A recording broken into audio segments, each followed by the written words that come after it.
نحمده ونصلي ونسلم على رسوله الكريم وعلى آله وصحبه أجمعين وبعد۔ آج کی ہماری تلاوت 14ویں پارے میں سورۃ النحل کی آیت نمبر 90 سے ہوئی ہے۔ ان اللہ یأمر بالعدل والاحسان وایتاء ذی القربى وینہی عن الفحشاء والمنکر والبغی یعظکم لعلکم تذکرون۔ یہ وہ آیت ہے جو ہم عام طور پر جمعے کے خطبوں میں بھی سنتے ہیں۔ جمعے کے خطبے میں یہ آیت پڑھی جاتی ہے، اور یہ سلسلہ یعنی اس آیت کے پڑھنے کا سلسلہ حضرت عمر بن عبد العزیز رحمہ اللہ نے اپنے دور میں کروایا تھا شروع۔ حضرت عمر بن عبد العزیز ان شخصیات میں سے ہیں جن کے بارے میں یہ کہا جاتا ہے کہ انہوں نے اپنے دور حکومت میں خلفائے راشدین کی یاد تازہ کرتی تھی۔ اس میں حضرت عمر بن عبد العزیز کے دور سے پہلے یہ ہوتا تھا کہ چونکہ خطیب جو ہوتے تھے وہ سرکاری طور پر مقرر ہوتے تھے، وہی اس شہر کا حاکم ہوتا تھا اور وہی خطیب ہوتا تھا، جمعہ بھی وہی پڑھاتا تھا۔ تو یہ طریقہ چلا آ رہا تھا کچھ عرصے سے، جیسے آج کل ہوتا ہے کہ جو پارٹی بھی برسر اقتدار ہو وہ یہ چاہتی ہے کہ مخالف پارٹی کی جو برائیاں سامنے آ سکیں، چاہے حقیقی ہوں، سچ مچ کی ہوں یا ویسے ہی ہوں، ان کو سامنے لایا جائے۔ تو یہاں پر بھی ایسا ہی ہوتا تھا کہ اپنے سیاسی مخالفین کو ذکر کیا جاتا تھا۔ تو حضرت عمر بن عبد العزیز نے اس کی جگہ پر یہ آیت اس لیے منتخب کی ہے، یہ بتانے کے لیے کہ کسی کے حاکم ہونے کا یہ تقاضا نہیں ہے کہ وہ یہ دیکھے کہ اس سے پہلے جو لوگ تھے وہ کون کون سی غلطیاں کر کے گئے۔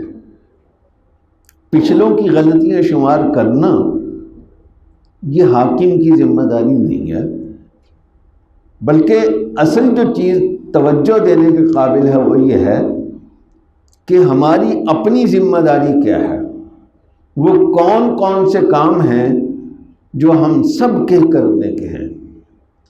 اس طرح متوجہ کرنے کے لیے حضرت عمر بن عبد العزیز رحمہ اللہ نے اپنے دور خلافت میں اس آیت کو خطبے میں شامل فرمایا۔ اور حقیقت یہ ہے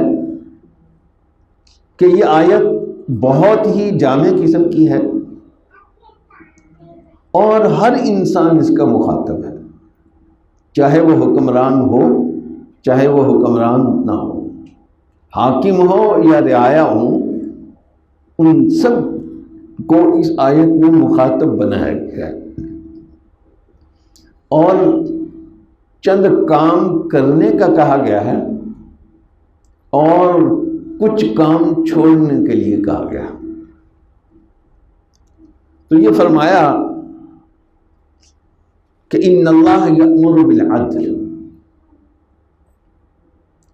کہ سب سے پہلی بات تو یہ ہے کہ اللہ تمہیں حکم دیتے ہیں، سب کو حکم دیتے ہیں انصاف کرنے کا۔ جو حکومت کی سیٹ پر بیٹھا ہے اس کی تو ذمہ داری ہے ہی صحیح انصاف کرنا، جو جج کی کرسی پر بیٹھا ہے اس کی بھی ذمہ داری ہے، لیکن ہم بعض اوقات اس غلط فہمی میں مبتلا ہو جاتے ہیں کہ جہاں اللہ اور رسول انصاف کا کہتے ہیں، انصاف کرنے کا کہتے ہیں، تو یہ صرف حکمرانوں اور ججوں کے اور با اختیار لوگوں کے کرنے کا کام ہے، حالانکہ ایسا نہیں ہے۔ ہر آدمی کو اپنی زندگی میں ایسی چیزوں سے واسطہ پڑتا ہے جہاں وہ انصاف بھی کر سکتا ہے، نا انصافی بھی کر سکتا ہے۔ اپنے گھر کے معاملے میں انصاف کرنا، اپنی ذات کے معاملے میں انصاف کرنا، یہ بڑا مشکل ہوتا ہے۔ اپنی ذات کے بارے میں جو میں نے کہا، ہم ایک حدیث کوٹ کیا کرتے ہیں، اکثر ذکر کیا جاتا ہے اور واقعتاً حدیث ہے کہ حق بات کہو، سچی بات کہو، اگرچہ وہ کڑوی ہی ہو۔ اور عام طور پر ہم اس کا مطلب یہ سمجھتے ہیں کہ وہ سچائی بیان کرنی چاہیے جو سننے والے کو کڑوی لگے، لیکن حدیث اس میں منحصر نہیں ہے۔ وہ سچ تو ہر کوئی بول لیتا ہے، کچھ سچ ایسے ہوتے ہیں جو بولنے والے کے خلاف جا رہے ہوتے ہیں اور اس کے لیے کڑوے ہوتے ہیں۔ وہ سچ بولنا اس سے بھی زیادہ مشکل کام ہے، اور یہی انصاف کا تقاضا ہوتا ہے۔ اس کی میں ایک مثال دیا کرتا ہوں کہ کراچی میں ایک بہت بڑے بزرگ تھے، ڈاکٹر عبدالحی عارفی رحمہ اللہ تعالی، یعنی یہ حضرت مولانا تقی عثمانی، حضرت مولانا رفیع عثمانی وغیرہ ان کے بھی پیر تھے۔ وہ ہمیں بھی طالب علمی کے زمانے میں ان کے ساتھ خط و کتابت رکھنے کا اللہ تعالیٰ نے موقع عطا فرمایا، ہمارے بھی وہ شیخ اور مرشد تھے۔ ان کا ایک واقعہ ہمارے والد صاحب سنایا کرتے تھے کہ ایک دفعہ وہ اپنے بیٹے کے ساتھ کہیں جا رہے تھے، راستے میں گاڑی لگ گئی یا اس طرح کا کوئی مسئلہ ہو گیا، ان کا بیٹا گاڑی ڈرائیو کر رہا تھا،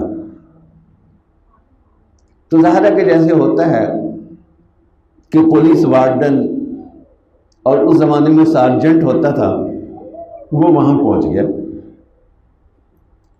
تو حضرت ڈاکٹر صاحب رحمہ اللہ فوراً اپنی گاڑی سے باہر نکلے اور اس سارجنٹ سے کہا کہ غلطی ساری میرے بیٹے سے ہوئی ہے، اس لیے جو چالان وغیرہ کرنا ہے دوسری گاڑی کا نہیں کرنا، اگر بنتا ہے اور اگر کرنا ہے تو پھر ہماری گاڑی کا چالان کرو، یا جو بھی معاملہ کرنا کارروائی کرنی ہے ہماری گاڑی پر ہوگی، اس کی گاڑی پر نہیں ہوگی۔ یہ ہے عدل۔ یہ عدل وہ ہے جس کے لیے وزیر اعظم بننا ضروری نہیں ہے، وزیر اعظم بننا ضروری نہیں ہے، جج بننا ضروری نہیں ہے۔ ہمیں اپنی روٹین کی زندگی میں بھی انصاف کرنا پڑتا ہے۔ دوسری بات فرمائی بالاحسان، کہ اللہ کا حکم ہے احسان کا۔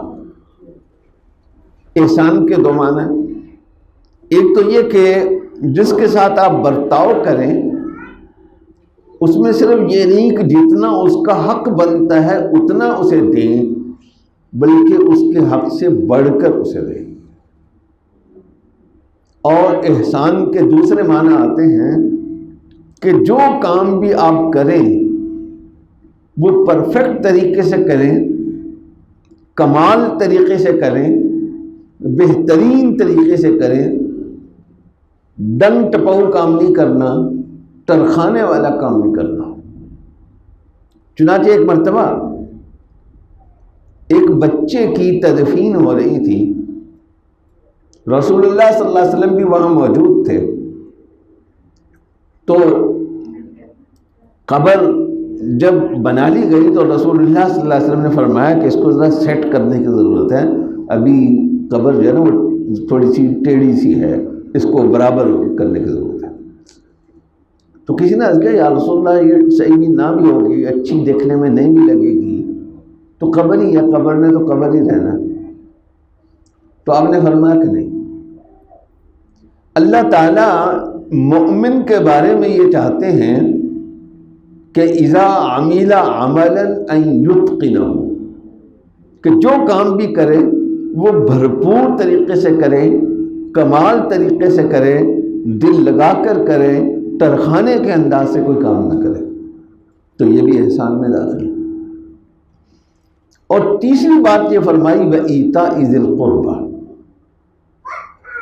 لوگوں کو دینا، اور خاص طور پر یہاں ذکر کیا ہے رشتہ داروں کو دینا، رشتہ داروں کی مشکلات کو دور کرنا، رشتہ داری کے مسائل کو حل کرنا۔ اور اس کے بعد فرمایا وَيَنْهَا عَنِ الْفَحْشَاءِ وَالْمُنْكَرِ وَالْبَغْيِ،